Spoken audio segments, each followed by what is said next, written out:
This adventure is brought to you by our friends at Cryptid Crate, a monthly subscription box filled with cryptozoological and paranormal curiosities.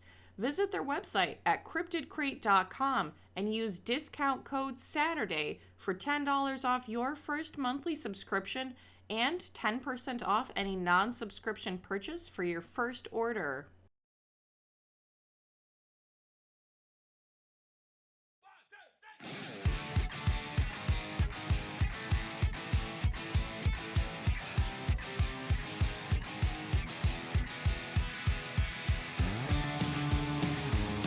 Hi, I'm Anna, and on this week's Saturday Adventure, we're going to the site of America's original scary story.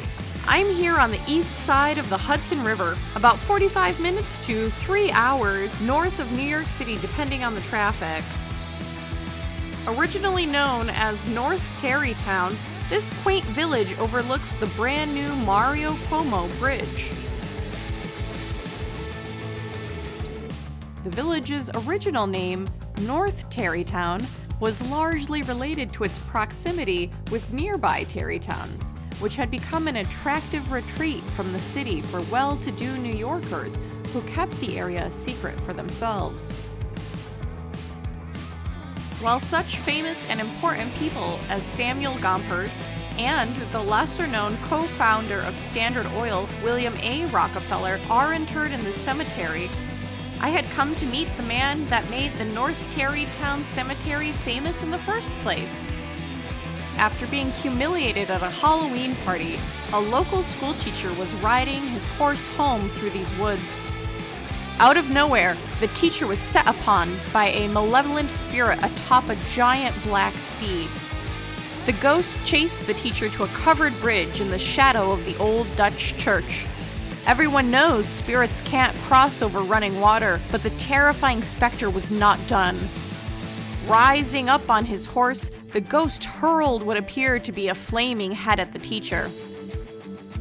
That timid teacher was never seen again.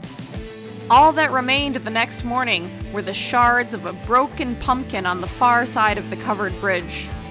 In 1996, the village of North Tarrytown voted to adopt its better-known fictional name in honor of Washington Irving and his story, The Legend of Sleepy Hollow.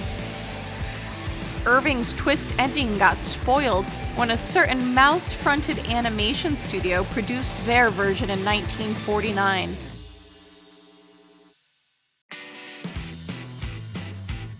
The covered bridge is long gone, replaced by a more practical bridge for driving cars. The old Dutch church was already more than 100 years old when Washington Irving wrote about it, and it is today the oldest church in the United States that is still in continuous use. The headstones reveal themselves as the inspiration for the characters in Irving's stories. Future President George Washington supposedly climbed onto his horse from a stone that still sits in the churchyard. New York was a hotbed of activity during the American Revolutionary War. George Washington's forces lost New York City to the British early in the war, but upstate New Yorkers have always been made of sterner stuff than the downstaters. Nearly 1/3 of all the battles in the war took place in New York, and the battle at Saratoga is considered a major turning point for the colonists.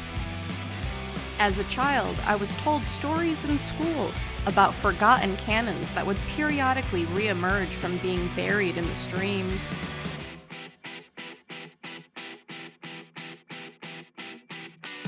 Washington Irving was born in the final year of the war. The ghosts of the Revolution would have still been clear to him, just beyond the rim of the torchlights. In Irving's time, he was renowned for being the United States' first internationally acclaimed author. Ichabod Crane and the Headless Horseman are easily Irving's most famous characters today, as well as Rip Van Winkle, who fell asleep for a century and woke up in a brand new world. His final work was a 5-volume biography of his namesake, George Washington, who the author supposedly met as a child. The old Dutch church and the Sleepy Hollow Cemetery receive a lot more visitors than in the time of the Van Tassel family, especially during Halloween. Scavenger hunts and guided tours introduce visitors to the fascinating history of Sleepy Hollow and North Tarrytown. I couldn't pass up the chance to buy myself a copy of The Legend of Sleepy Hollow in the place where it happened, but I was told I would need to come back at midnight if I wanted to have it signed by the author.